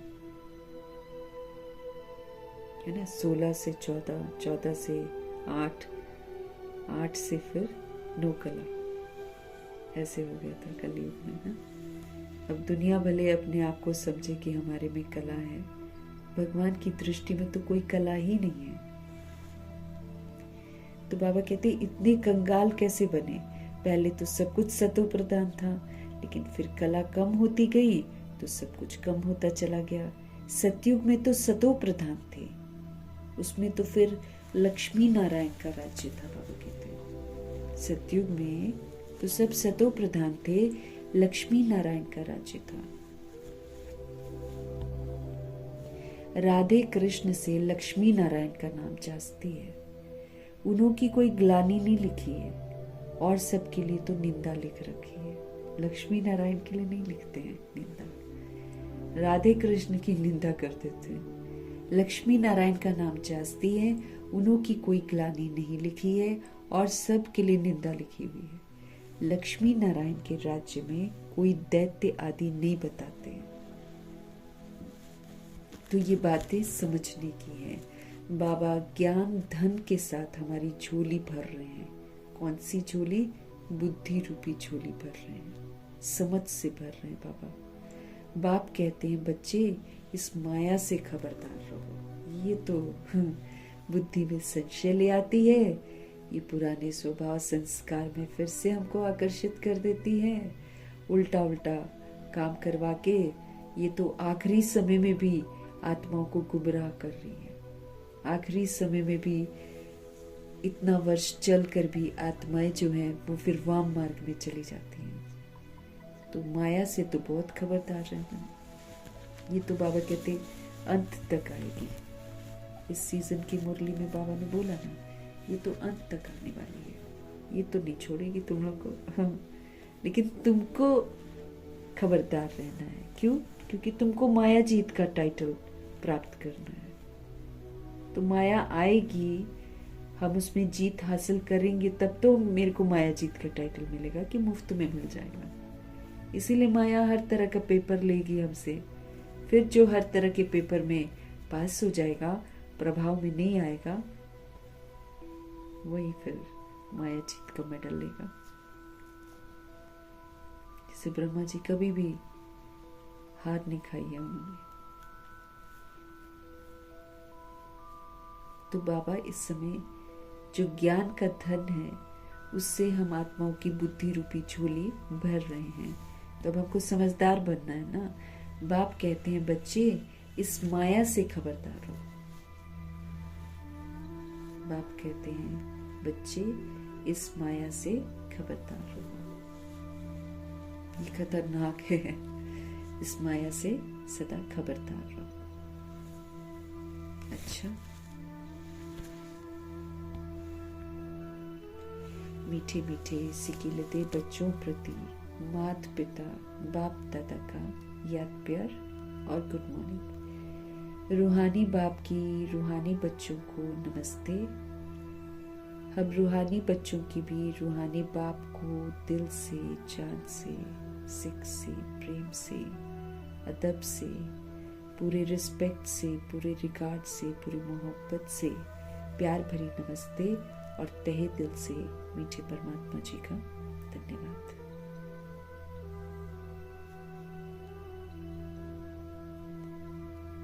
धारणा के लिए मुख्य सार है, सेंसिबल बनकर सच्ची सेवा में लग जाना है। सेंसिबल बनकर सच्ची सेवा में लग जाना है। जवाबदार एक बाप है, इसलिए श्रीमत में संशय नहीं उठाना है। सेंसिबल बन सच्ची सेवा में हमको लग जाना है। जवाबदार एक शिव बाबा है, इसलिए श्रीमत में संशय नहीं उठाना है। निश्चय में हमको फिर अडोल रहना है। बाबा ने हमको समझ दी, हमको बनना है सेंसिबल। तो सेंसिबल बनकर सच्ची सेवा में लग जाना है। जवाबदार एक बाप है, इसलिए श्रीमत में संशय नहीं उठाना है।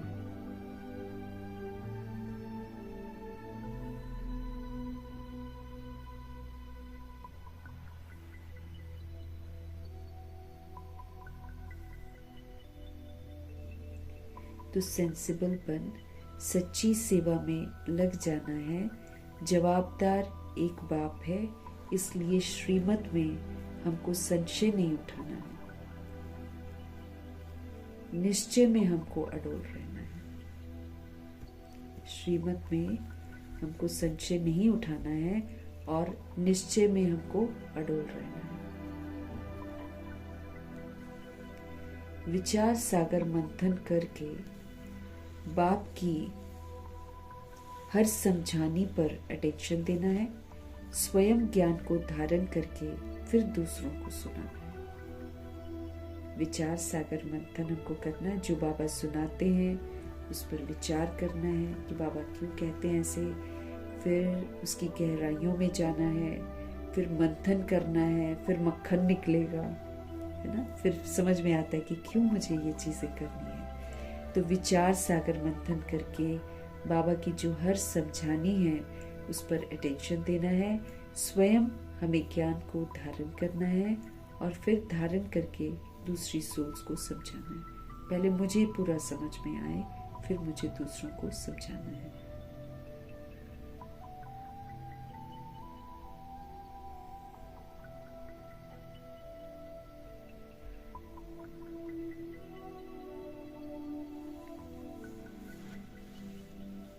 समझदार बनना है, सच्ची सेवा में लग जाना है। जवाबदार हमारे शिव बाबा हैं, इसलिए श्रीमत में कभी भी हमको डाउट नहीं करना है। श्रीमत पर चलते रहना है। भगवान में जो निश्चय है उसमें अडोल रहना है। विचार सागर मंथन हमको करना है। बाबा जो हमको समझानी देते हैं उसका चिंतन करना है, अटेंशन देना है, फिर उस पर चलना है। ज्ञान जो बाबा हमको देते हैं उसको पहले जीवन में धारण करना है, फिर दूसरों को सुनाना है, क्योंकि उसके बिना वो लोग सुनेंगे नहीं। सतगुरु जी का वरदान, अपने अनादि आदि रियल रूप को रियलाइज करने वाले संपूर्ण पवित्र भव। अपने अनादि आत्मा वाले और आदि सतयुग, है ना, यही हमारा रियल रूप है। इसका दर्शन कराते हैं भगवान। हमारा अनादि स्वरूप रियल है और हमारा आदि जो है रियल है। दोनों में हम आत्मिक स्मृतियों में, मीन्स आत्मिक स्थिति में रहते हैं। इसको रियलाइज करो बाबा कहते, और फिर संपूर्ण पवित्र बनो। इसीलिए बाबा हमको बोलते हैं ना, हर घंटे में बार बार रुक रुक कर अपने आप को याद दिलाओ, मैं सतुगुणी आत्मा हूँ, मैं सतयुगी देव आत्मा हूँ। जब हम बार बार इसको रिवाइज करते हैं तो फिर ये सिर्फ रिविजन नहीं है, लेकिन फिर ये स्मृति है कि मुझे सतुगुणी और सतयुगी पाठ बजाना है।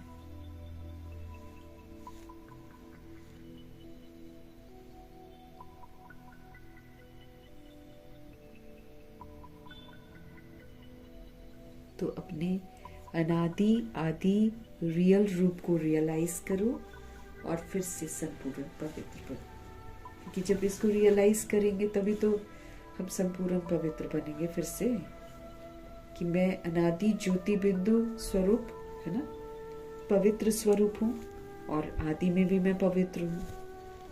अनादि में मैं सतोगुणी हूँ और आदि में मैं सतयुगी हूँ, तो दोनों ही पवित्र स्वरूप है। उसको भगवान कहते हैं आप रियलाइज करो, बार बार स्मृति में लाओ, बार बार फिर पक्का करो, रियलाइज करके फिर संपूर्ण पवित्र बनकर दिखाओ। जैसे ना बीइंग है आत्मा, बीइंग है ना, फिर जो बीइंग स्मृति है, पवित्र स्मृति है, उसको डू करना है। मतलब अगर परम पवित्र आत्मा हो तो फिर परम पवित्र पाठ बजाना है, बजाते बजाते बन जाएंगे। ऐसे है, अभी तो नहीं होते हैं हम लोग, जब भगवान जी मिलते हैं तो हम लोग नहीं होते हैं, लेकिन बाबा हमारी पहचान बताते हैं हमको। जैसे बाबा हमको बता रहे हैं अनादि आदि तुम्हारा रियल रूप है, तो भगवान ने मेरे को पहचान दी कि मैं सतगुणी आत्मा हूँ, ये मैं बीइंग हूँ, हाँ ये मैं हूँ एक्चुअली, लेकिन अभी विस्मृत हो गई हूँ। तो अब इसी स्मृति के साथ मुझे पाठ बजाना है, मतलब सतगुणी पाठ बजाना है। जब बजाते जाएंगे सतगुणी पाठ तो एक दिन बन जाएंगे।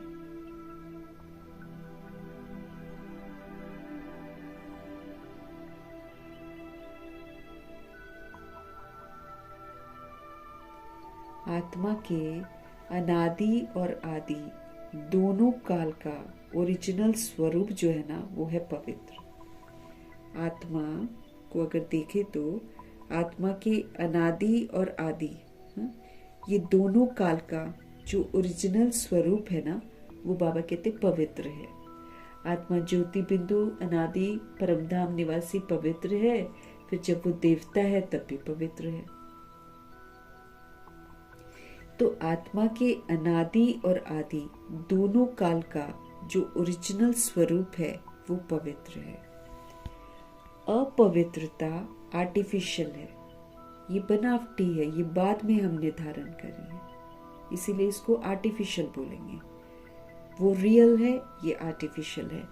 अपवित्रता आर्टिफिशियल शूद्रों की देन है। ये जब आत्मा शूद्र बन जाती है तब करती है ऐसे काम, ये शूद्रों की देन है। शूद्रों की चीज ब्राह्मण थोड़ी यूज करते हैं।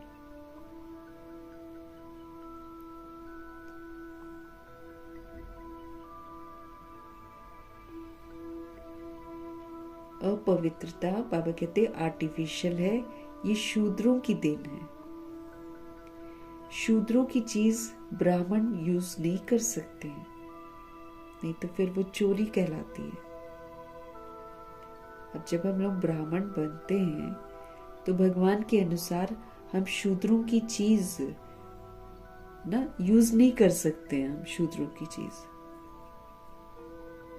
इसलिए क्या करो, सिर्फ यही संकल्प करो कि अनादि आदि रियल रूप में अगर देखा जाए तो मैं पवित्र आत्मा हूं।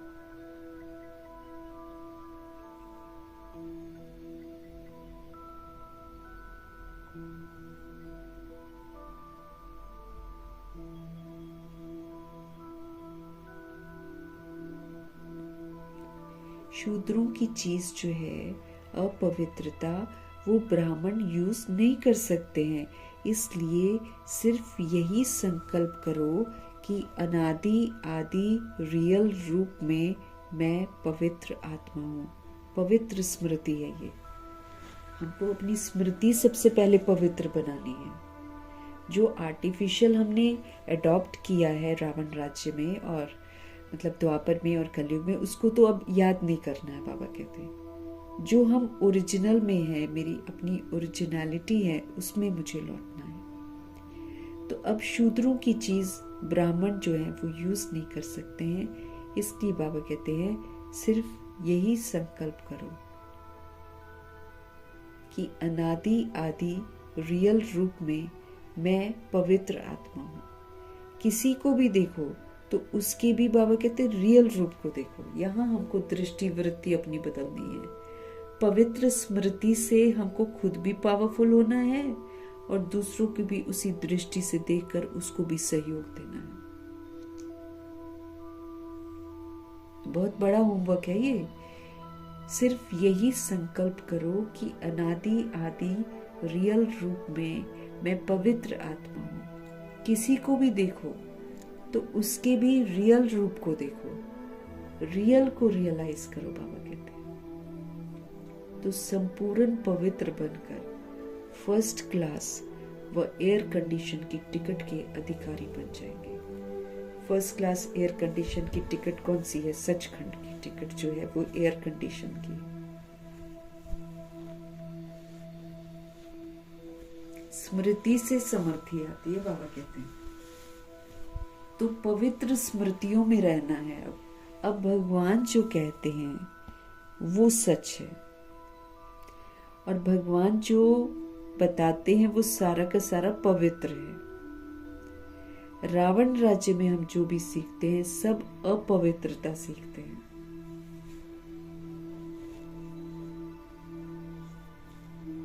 सारा झूठ है, वो सारे झूठ के मुखौटे हमको उतारने हैं। अभी अभी उतार लेंगे बाबा के साथ साथ, तब तो इजी हो जाएगा, नहीं तो बाद में उठाने तो पड़ेंगे।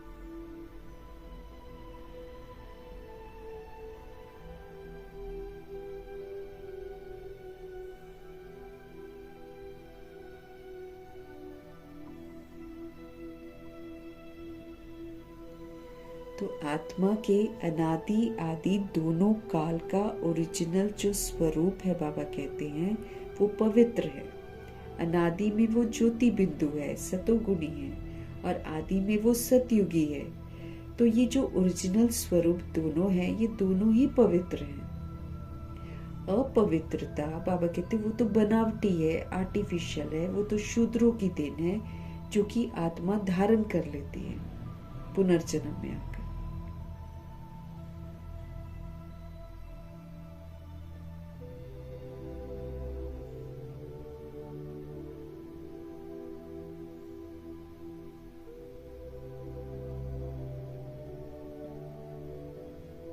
आर्टिफिशियल जो शूद्रों की चीज है ना, बाबा कहते वो बैड है ना, वो अपवित्रता है।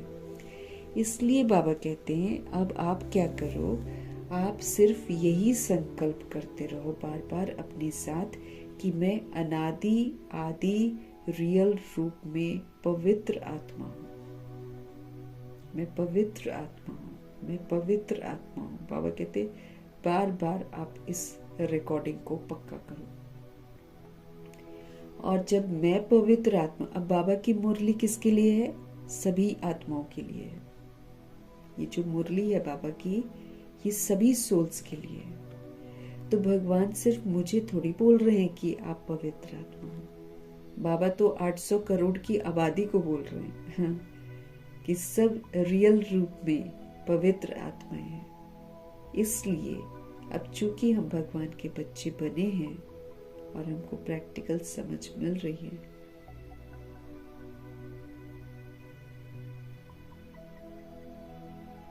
तो इसी जब सारे के सारे पवित्र आत्माएं हैं, तो बाबा कहते हैं आप जब किसी को देखते हो ना, तो आप उसके रियल रूप को देखो, आप रियल को रियलाइज करो, तो संपूर्ण पवित्र बनकर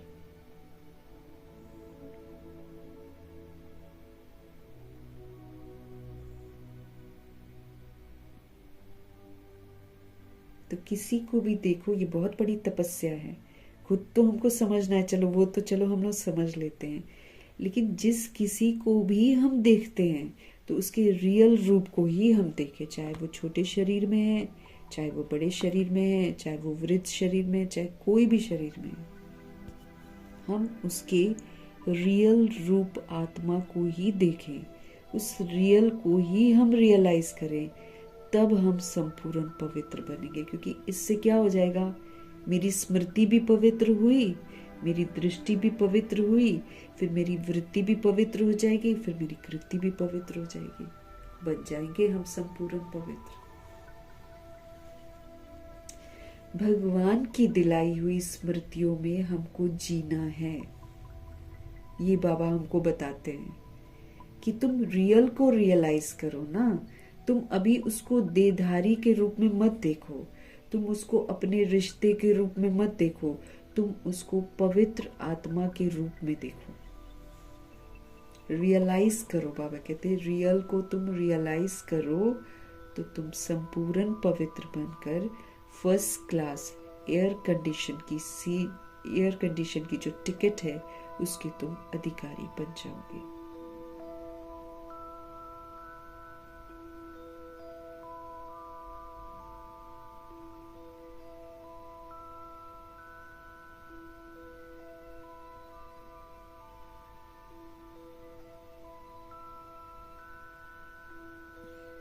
तो पवित्र बन जाएंगे, संपूर्ण पवित्र बन जाएंगे तो फर्स्ट क्लास एयर कंडीशन की टिकट के हम अधिकारी बन जाएंगे। वरदान को स्मृति में रखना है और फलीभूत करना है। स्लोगन, सच्चे बनेंगे तो सचखंड में जाएंगे ना। सच्चाई यही है कि हम पवित्र आत्माएं हैं। जब हम इसको रियलाइज करके इसी के प्रमाण सतोगुणी और सतयुगी पाठ बजाएंगे तब अपने को एयर कंडीशन की टिकट मिलेगी, नहीं तो नहीं मिलेगी। स्लोगन है, परमात्म दुआओं से अपनी झोली भरपूर करो तो ये जो माया है ना ये समीप आ नहीं सकती है। और परमात्म दुआएं हमको कैसे मिलती हैं? श्रीमत पर चलकर। श्रीमत पर चलते चलो, परमात्म दुआओं से अपनी झोली भरते चलो।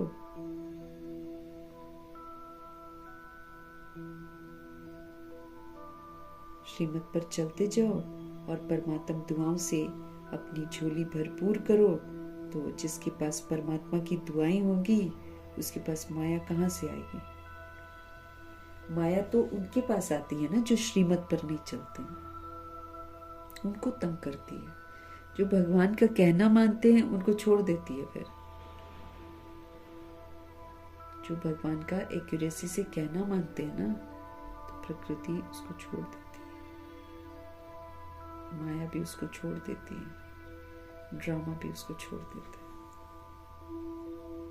परमात्म दुआओं से अपनी झोली भरपूर करो तो माया समीप नहीं आ सकती है। हमको अव्यक्त इशारे मिल रहे हैं। ये अव्यक्त मास है। इस मास में ब्रह्मा जी संपन्न संपूर्ण बने थे और हमको संदेश देकर गए थे कि आप भी निराकारी, निरअहंकारी, निर्विकारी बनो तो बंधन मुक्त बन जाएंगे, जीवन मुक्त बन जाएंगे।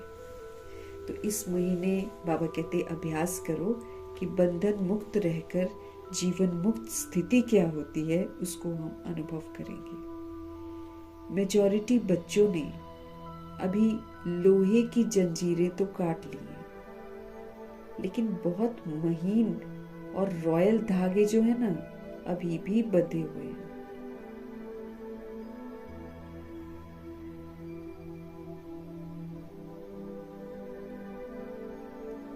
तो इस अव्यक्त मास में बंधन मुक्त रहना है और जीवन मुक्त स्थिति का अनुभव करना है। मेजॉरिटी बच्चों ने, बाबा कहते अभी लोहे की जो जंजीरें होती है ना मोटी मोटी, वो तो काट ली हैं बंधनों की, लेकिन बहुत महीन और रॉयल धागे अभी भी बंधे हुए हैं। लेकिन बहुत महीन और बहुत रॉयल धागे वो तो अभी भी बाबा कहते बंधे हुए हैं। कई पर्सनालिटी फील करने वाले हैं, स्वयं में अच्छाइयाँ हैं नहीं, लेकिन महसूस ऐसे होती है कि हम तो बहुत अच्छे हैं। बाबा कहते हैं कई पर्सनालिटी फील करने वाले ना, वो सोचते हैं हमारी पर्सनालिटी, क्योंकि बॉडी को पर्सनालिटी समझ लेते हैं। तो बाबा कहते हैं कई पर्सनालिटी फील करने वाले हैं, स्वयं में अच्छाइयाँ तो कोई है नहीं, लेकिन महसूस ऐसे होता है जैसे कि हम तो बहुत अच्छे हैं, हम बहुत आगे बढ़ रहे हैं। ये जीवन बंध के धागे मेजॉरिटी में, ये अच्छाई उनमें होती नहीं है, लेकिन ज़बरदस्ती बाहरी पर्सनालिटी को देखकर फील करते हैं कि हम में तो बहुत अच्छाइयाँ हैं। महसूस ऐसे होता है जैसे कि हम बहुत अच्छे हैं, हम बहुत आगे बढ़ रहे हैं। ये जीवन बंध के धागे बाबा ने मेजॉरिटी में देखे हैं। बाप दादा अब इन धागों से भी मुक्त, जीवन मुक्त देखना चाहते हैं। बाबा अब इन धागों से भी हम आत्माओं को मुक्त देखना चाहते हैं, जीवन मुक्त देखना चाहते हैं। क्योंकि कहीं भी हम बंधे हैं ना, अपनी पर्सनालिटी को लेकर ही अगर हम अच्छा समझ रहे हैं अपने आप को, और तो बाबा कहते हैं अच्छाई क्या होती है? अच्छाई तो देवताई, सत्यता और दिव्यता अच्छाई है ना। तो वो तो है नहीं, बाबा कहते हैं अच्छाइयाँ कोई है नहीं, लेकिन महसूस ऐसे करते रहते हैं जैसे कि हम बहुत अच्छे हैं, हम बहुत आगे बढ़ रहे हैं। ये बाबा कहते हैं जीवन बंध के धागे मेजॉरिटी में बाबा ने देखे हैं। बाप दादा चाहते हैं कि अब हम सब इन धागों से भी मुक्त हो जाएं, जीवन मुक्त हो जाएं। बाबा हमको जीवन मुक्त देखना चाहते हैं। जीवन में रहते हुए कोई भी चीज हमको अपनी तरफ न खींचे, कोई भी चीज हमको अपनी तरफ आकर्षित न करे, कोई भी बंधन हमको अपने में बांधे नहीं, उसको बोलते हैं ना जीवन मुक्त अवस्था। वो तो फिर हमको आत्मिक स्थिति में स्थित रहकर, विनम्र रहकर, निमित्त बनकर कार्य करना है।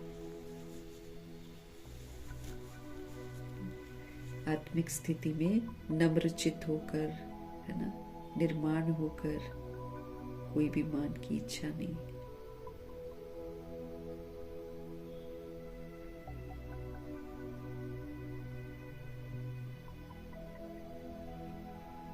तो लोहे की जंजीरें तो हमने काट ली हैं, लेकिन बाबा कहते हैं ये जो अपनी अच्छाई, अपनी पर्सनालिटी, बॉडी की पर्सनालिटी है ना, ये जो हमारे अंदर है कि हम अच्छे हैं, है ना।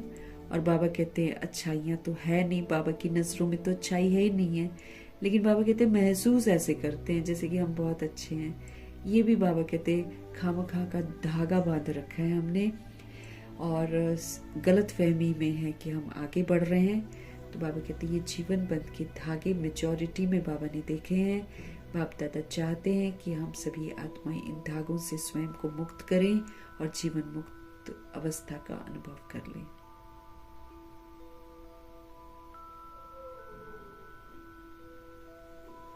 तो मीठे परमात्मा जी की मीठी समझ के लिए तहे दिल से उनका धन्यवाद करेंगे। ब्रह्मा माँ का धन्यवाद, जगदम्बा माँ का धन्यवाद, कुलसार दादी जी का धन्यवाद, अष्टरत्नों का धन्यवाद, नवग्रहों का धन्यवाद, एडवांस पार्टी की सारी सोल्स का धन्यवाद, बची हुई जितनी भी आत्माएं हैं सबका धन्यवाद, पांचों तत्वों का धन्यवाद, ड्रामा का धन्यवाद, प्रकृति का धन्यवाद, माया का धन्यवाद, यमदूत का धन्यवाद, करोड़ों की आबादी का धन्यवाद, साधनों का धन्यवाद, साधन बनाने वालों का धन्यवाद, साथ में रहने वाली सोल्स का धन्यवाद, सहयोगी आत्माओं का धन्यवाद, अविनाशी खजानों का धन्यवाद, समय का धन्यवाद।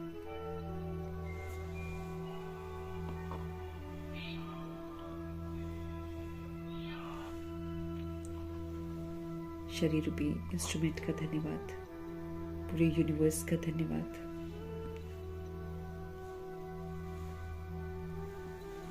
और फिर आप सभी सोल्स का धन्यवाद, सृष्टि की मेहमान नवाजी का तहे दिल से हम धन्यवाद करेंगे।